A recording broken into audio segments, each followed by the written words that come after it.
성경 다음으로 많이 읽혀진 책이 바로 철로역정인데, 이 철로역정의 저자인 존 번연이 쓴 다른 책이 또 한 권 있습니다. 그것이 바로 거룩한 전쟁이라는 책인데 제2의 철로역정이라고도 불리고 있습니다.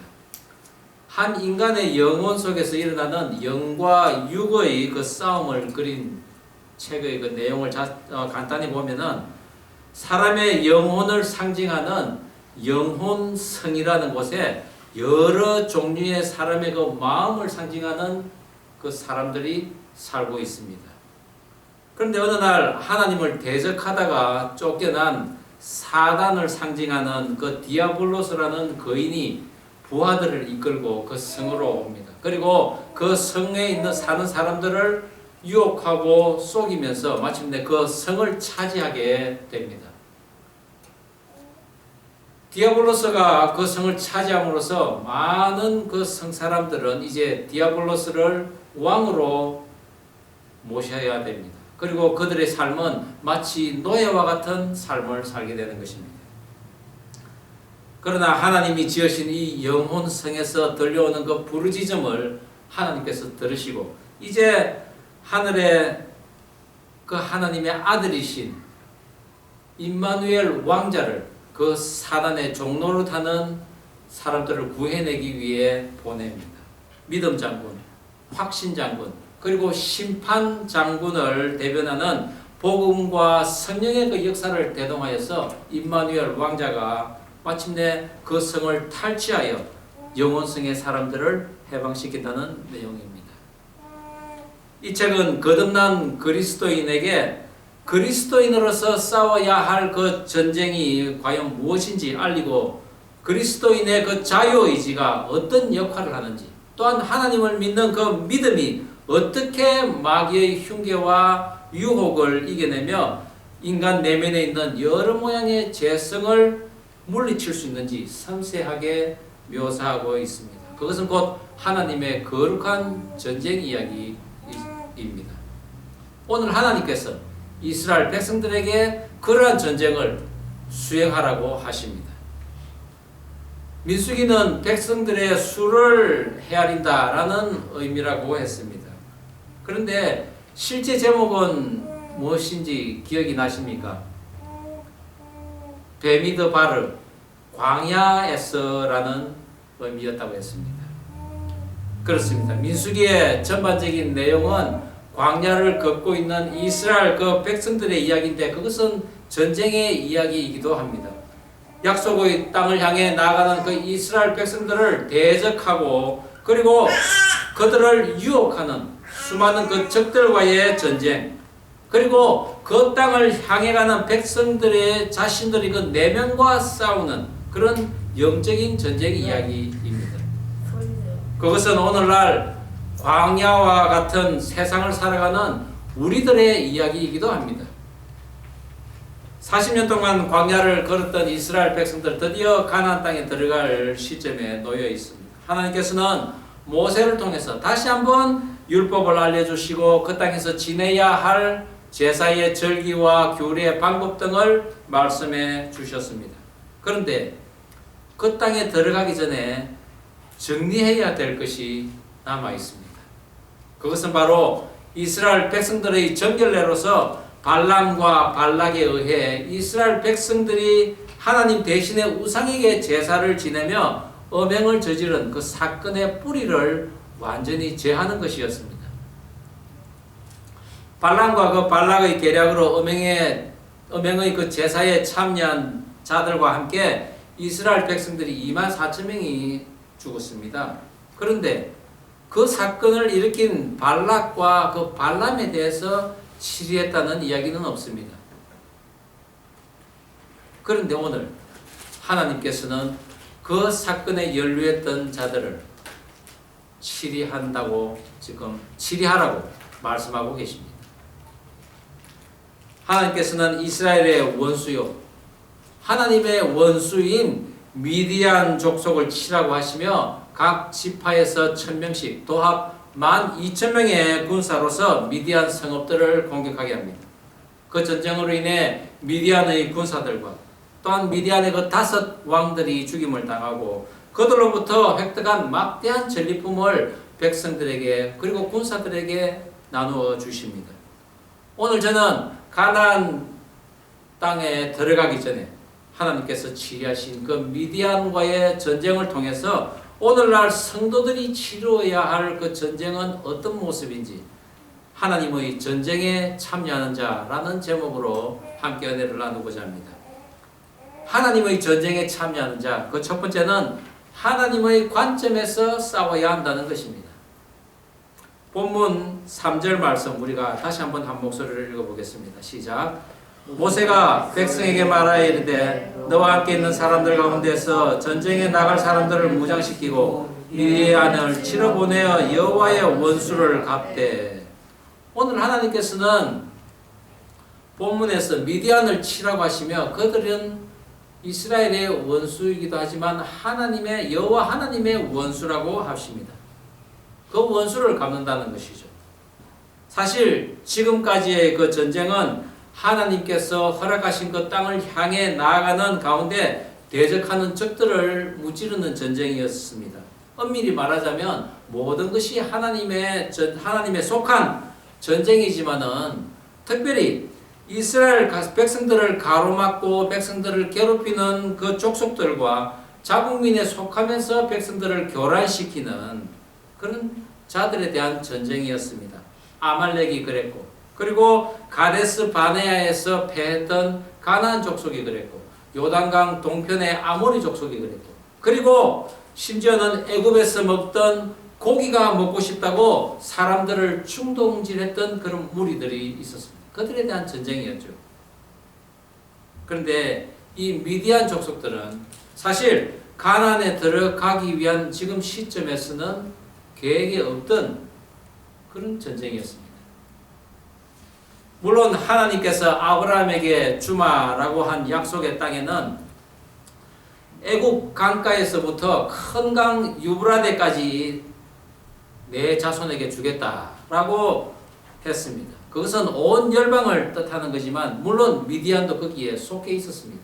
그런데 위치적으로 사해 동남쪽 저 제일 끝쪽에 있는 그 미디안들 그리고 12명의 가나안 정탐꾼들이 가나안 땅에 들어가서 보고를 했을 때 땅에 사는 그 족속들을 이야기합니다. 거기에는 아낙 자손이 있었고 아말렉 족이 있었고 헷 족속이 있었고 여부스 족속, 아모리 족속 그리고 가나안 족속이 있다고 보고를 했습니다. 미디안에 대해서는 말이 없었습니다.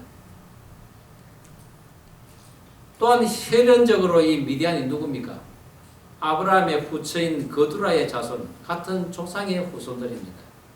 또한 모세가 광야 40년 동안 살던 곳이 바로 이 또 미디안 족속이고 모세를 도와서 광야에서 이스라엘 백성들을 인도했던 모세의 장인 누굽니까?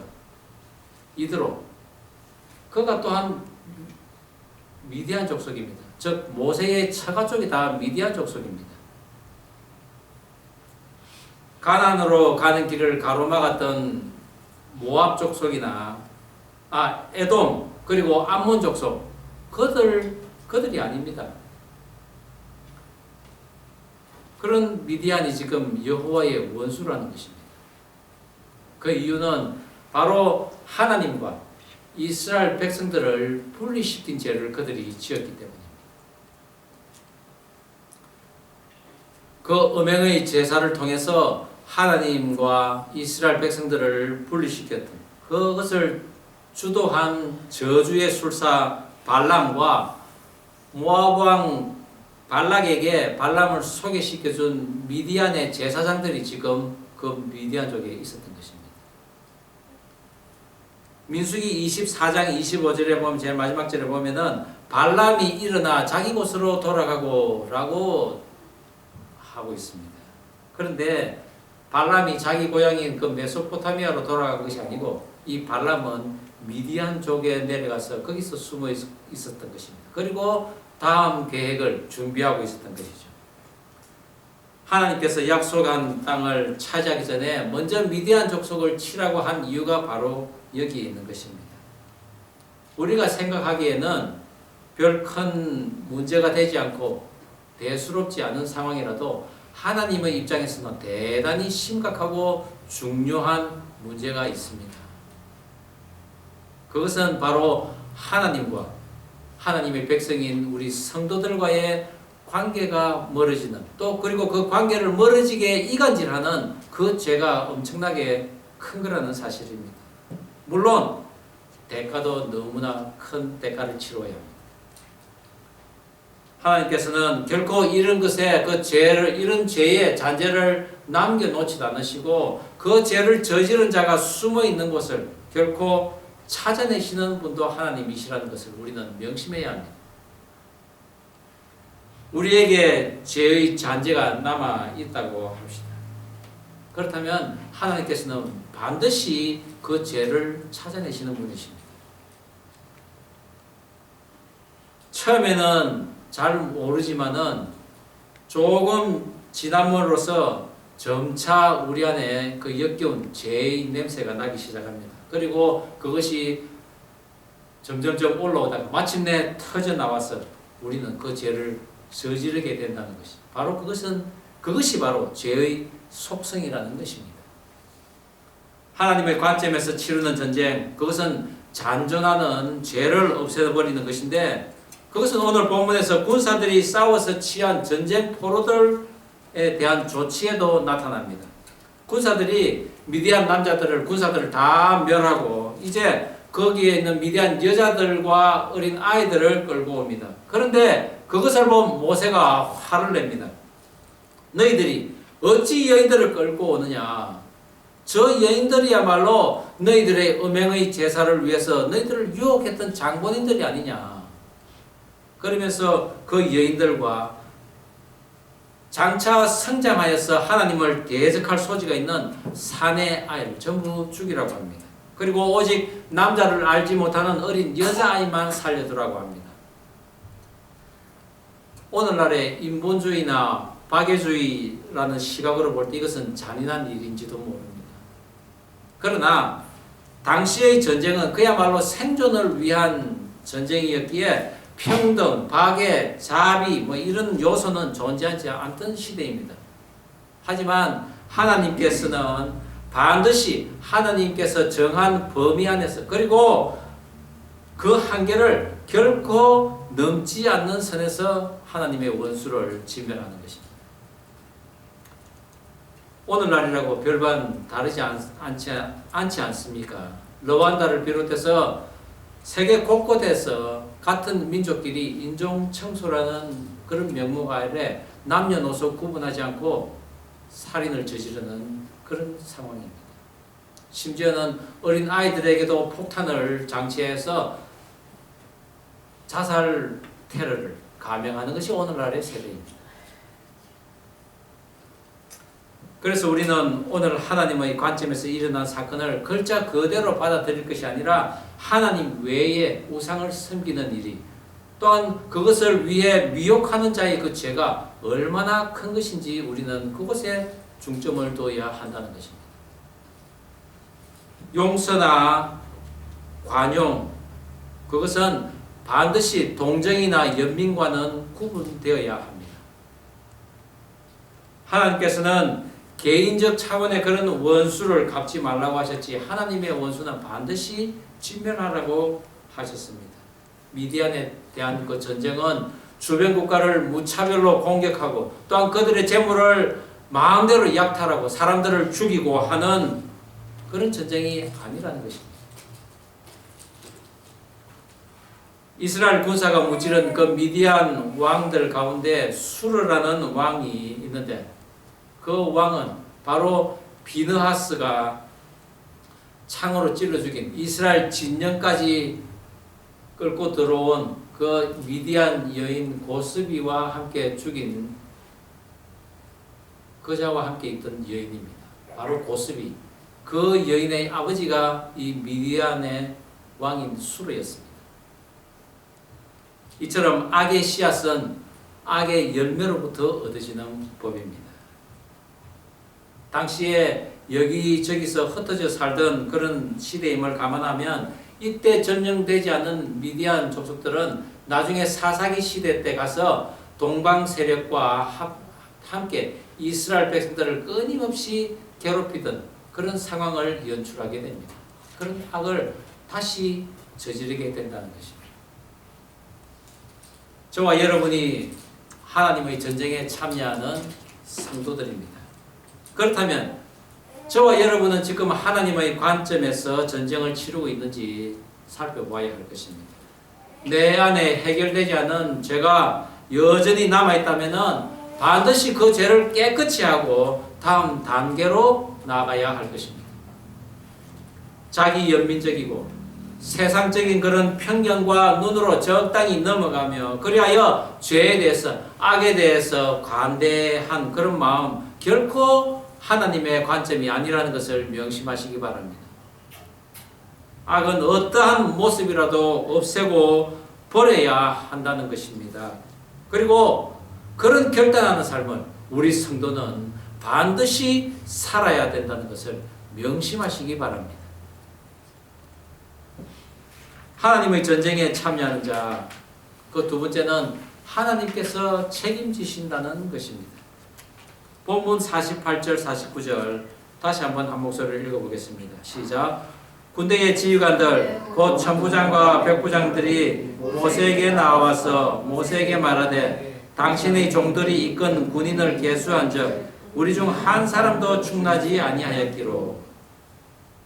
하나님께서 가나안 땅에 들어가시기 전에 마무리해야 할 전쟁에 군사를 선발하는데 각 지파에 1000명씩, 그래서 12,000명을 뽑습니다. 지금까지 치루어진 그 전쟁을 볼 때 이 인은 결코 많은 숫자가 아닙니다. 예전에 가데스 바네아에서 그들이 광야 40년을 돌 것이라고 하나님의 말씀을 들었을 때 그들은 그것을 애써 부정하며 정탐꾼이 올라갔던 그 길을 통해서 가나안 땅으로 바로 올라가려고 합니다. 아마도 대부분의 군사가 다 올라가지 않았나 생각됩니다. 그런데 그들은 거기서 아말렉 족과 가나안 족속에게 쫓겨서 패배하고 쫓겨서 광야로 쫓겨났습니다. 사무엘상 14장 6절에 보면은 요나단은 그렇게 이야기합니다. 여호와의 구원은 사람의 많고 적음에 있지 않다고 분명히 말하고 있습니다. 이스라엘 군사가 12,000명인데 반해서 미디안의 군사는 얼마 정도 되겠습니까? 그들이 탈취한 짐승이 80만 8천마리라고 했습니다. 또 그리고 그들이 잡아온 그 포로 가운데 남자를 알지 못하는 어린 여자아이만 32,000명이었습니다. 그것을 감안할 때 미디안의 군사는 적어도 4만 명 정도 된다고 학자들은 추정합니다. 약 4배 되는 적을 무찌른다는 것, 그것은 하나님이 함께 하심이 없고는 불가능합니다. 하나님께서는 군사를 보낼 때 또한 비느하스를 함께 보냈습니다. 비느하스는 아까 말씀드렸듯이 대제사장인 엘라살의 아들이요, 이스라엘 백성이 미디안 여자인 그 고스비를 데리고 와서 진영 안으로 데리고 왔을 때 하나님의 질투로 그들을 찔러 죽인 사람입니다. 하나님께서는 그런 그에게 하나님의 전쟁을 또 선봉에 서게 했던 것입니다. 그가 성전 기구와 나팔들을 가지고 전쟁터에 나갔다는 것은 하나님께서 그 전쟁에 함께 하시고 또한 그 전쟁을 하나님께서 책임지시겠다는 의미인 것입니다. 지난번 가데스 바네아에서 이스라엘 백성들이 대부분 올라갔지만 그들이 패해서 광야로 쫓겨났던 것은 하나님께서 함께 하지 않으셨기 때문입니다. 그것을 민수기 14장 44절에는 이렇게 이야기합니다. 그들이 그래도 산 꼭대기로 올라갔고 여호와의 언약궤와 모세는 진을 떠나지 않았더라 라고 하고 있습니다. 하나님의 언약궤는 그들과 함께하지 않았다는 것입니다. 하나님께서 책임지시는 전쟁은 언제나 승리만이 있을 줄 믿으시기 바랍니다. 하나님께서 책임지시는 그 전쟁에서는 승리하게 하실 뿐만 아니라 전리품도 획득하게 하십니다. 오늘 본문에서 특별히 미디안으로부터 획득한 전리품의 반을 싸움에 나간 군사에게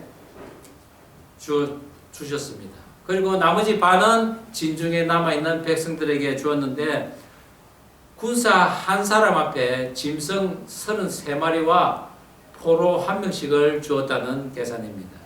이처럼 하나님의 군사에게는 가나안 땅에 들어가기 전에 이미 풍성한 상급이 주어진다는 것입니다.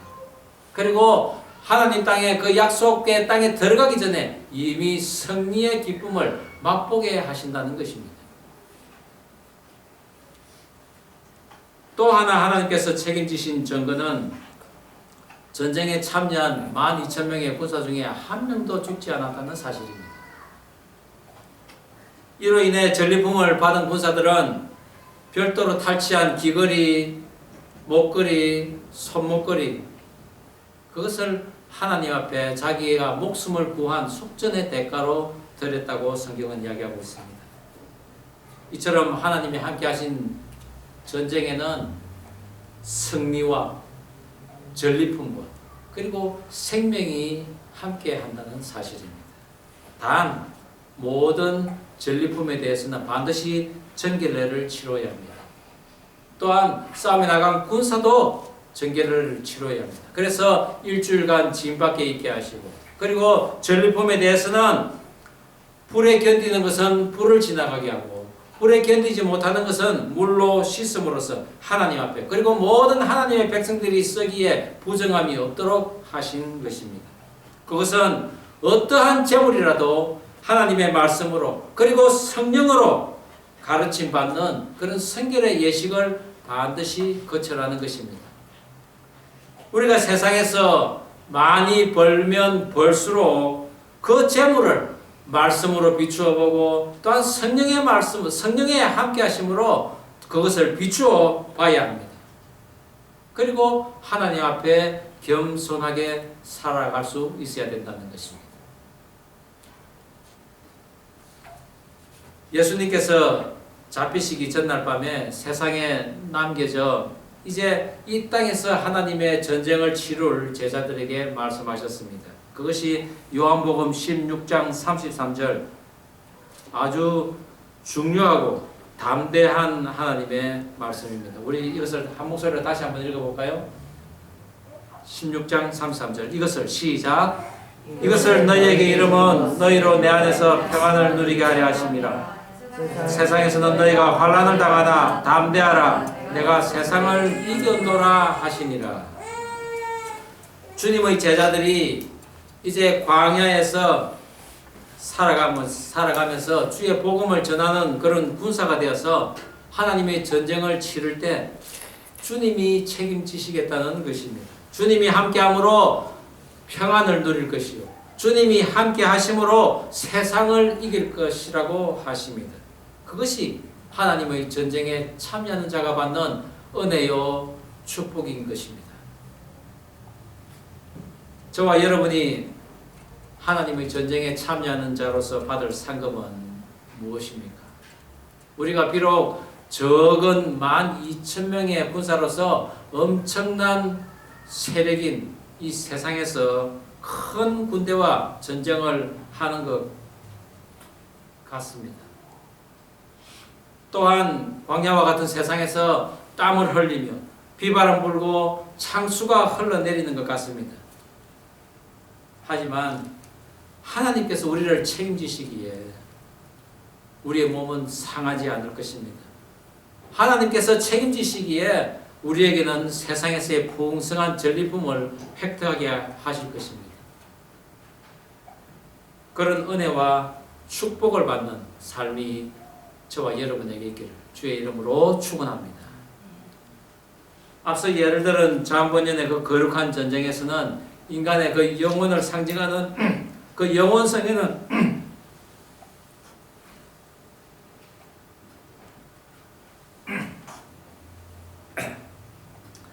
인간의 그 영혼을 상징하는 영혼성에는 눈, 코, 입, 그리고 귀, 그리고 촉각이라는 5개의 견고한 문이 있는데 이것은 성 안에 사람이 열지 않으면 밖에서는 결코 부수거나 열지 못하는 문입니다. 그런데 성 안에 사람들이 자유의지로 그 문을 여는 바람에 사단이 들어가서 그 성을 함락시킨 것입니다. 비록 임마누엘 왕자의 힘으로 그 성을 탈환했지만은 디아블로스의 졸개들이 여전히 그 성안 곳곳에 숨어 있습니다. 그리고 호시탐탐 기회를 노리며 그 성을 다시 빼앗으려고 하고 있다는 것입니다. 그 졸개들이 바로 비정이요, 우매함이요, 태만이요, 불신과 같은 우리들의 마음속에 있는 죄성인 것입니다. 쫓겨난 디아블로스의 그 외부적인 유혹과 공격, 그리고 내부의 죄성으로부터 끊임없이 공격을 당하는 그리스도인들의 모습, 그것이 바로 광야를 걷는 이스라엘 백성들이요, 이 세상을 살아가고 있는 우리들의 모습이기도 한 것입니다. 거듭난 후에도 성도들이 사단에 속아서 하나님과의 관계가 멀어지고 사랑의 교제가 단절되는 상황을 이 조한번연은 그 성내에 계신 임마누엘 왕자 예수 그리스도를 사람들이 찾지 않는 데서 찾지 않는 것과 같다고 비교하고 있습니다. 오늘날 우리를 구원하신 예수님을 우리는 시간이 지나면서 찾지 않는 경우가 너무나 많다는 것입니다. 하지만 주님께서는 그런 조롱 가운데서도 성내에 숨어있던 사단의 졸개들을 다 물리치시고 우리를 그 거룩한 성내에 들이시기를, 살아가기를 원하신다는 것입니다. 나는 지금 하나님의 전쟁에 참여하는 자인가? 음행의 그 제사의 싹을 잘라버린 그 전쟁에 하나님의 그 군사 앞에 무릎 꿇은 미디안의 그 5 왕들의 이름을 살펴보면은 욕망이라는 에르와 변화무상하다는 레켐, 그리고 단단한 바이라는 수르, 그리고 갈라진 틈이라는 후르, 그리고 납작 엎드리다라는 레바라는 5 왕이었습니다. 그것은 바로 내 안에 또는 내 주변에서 나와 하나님을 갈라놓는 헛된 욕망, 그리고 쉽게 변질될 수 있는 마음, 돌같이 딱딱한 나의 심령, 그리고 갈라진 마음, 비굴한 모습, 이런 것들이 내 안에 있을 수 있다는 것입니다. 이런 것들이 있다면 반드시 하나님 앞에서 제거되어야 하고 굴복되어져야 할 것입니다. 저와 여러분, 지금 우리 안에 잔존해 있는 마음 저 깊숙한 곳에 숨어있는 그런 재성들이 있는지 살피면서 혹여라도 나를 하나님으로부터 멀어지게 하는, 하나님과의 그 사랑의 교제를 단절시키려는 그런 것들이 있다면 하나님의 관점에서 척결하고 무찔러서 그 전쟁을 책임지는 그 하나님으로부터 풍성한 전리품을 또한 획득할 수 있는 주의 군사 되기를 주의 이름으로 축원합니다. 기도하시겠습니다. 우리 함께 기도할 때 하나님의 전쟁에 참여하는 자가 되게 하여 주옵소서. 하나님과 우리를 분리시키려는 어떠한 악도 우리가 물리치게 하여 주옵소서. 그 악을 물리칠 때 어떤 사사로운 감정, 나의 개인적인 욕망이 아니라 하나님의 관점에서 하나님의 공의로 이겨나가게 하옵소서라고 기도하면 좋겠습니다. 그리고 하나님과 함께 하심으로 인해서 허락하신 전리품도 획득하고 어떠한 상황에서도 우리 몸이 상치 않는다는 그런 믿음으로 살아가게 하옵소서. 우리가 기도하면 좋겠습니다. 다 함께 통성으로 기도하시겠습니다. 하나님 아버지 주신 말씀 가슴에 넣습니다. 그렇습니다. 하나님의 전쟁에 참여하는 자가 되게 하여 주옵소서. 하나님과 우리들을 분리시키려는 어떠한 재성이 내 안에 있다면 그것을 과감히 물리치고 이겨나갈 수 있도록 하여 주옵소서. 사사로운 나의 감정이 아니라 또한 나의 욕망 때문이 아니라 오직 하나님의 공의로서 그것을 물리치게 하여 주시옵소서. 하나님이 함께 하심으로 어떤 전쟁도 이겨나갈 수 있게 하시고 우리 몸이 상치 않고 하나님이 책임지시는 그런 군사로 주님 살아가게 하옵소서. 하나님 아버지 감사합니다. 주신 말씀 가슴에 담습니다. 하나님의 전쟁에 참여하는 자가 되게 하여 주옵소서. 하나님과 우리를 분리시키려는 어떠한 악도 우리가 진멸케 하옵시고 우리들이 그 사사로운 감정이나 욕망으로가 아니라 하나님의 관점에서 하나님의 공의로 그것을 물리치고 이겨나갈 수 있게 하여 주시옵소서. 하나님께 함께 하심으로 하나님께서 책임지심으로 인해 그 전쟁을 승리케 하여 주옵시고 또한 하나님의 은혜로 풍성한 전리품도 획득할 수 있는 그리고 어떠한 상황에서도 그것을 정결하게 하나님의 말씀으로 비추어서 그것을 누리며 살아갈 수 있는 은혜로운 우리 모습들이 되게 하여 주시옵소서. 감사드리오며 예수님 이름으로 기도드립니다. 아멘.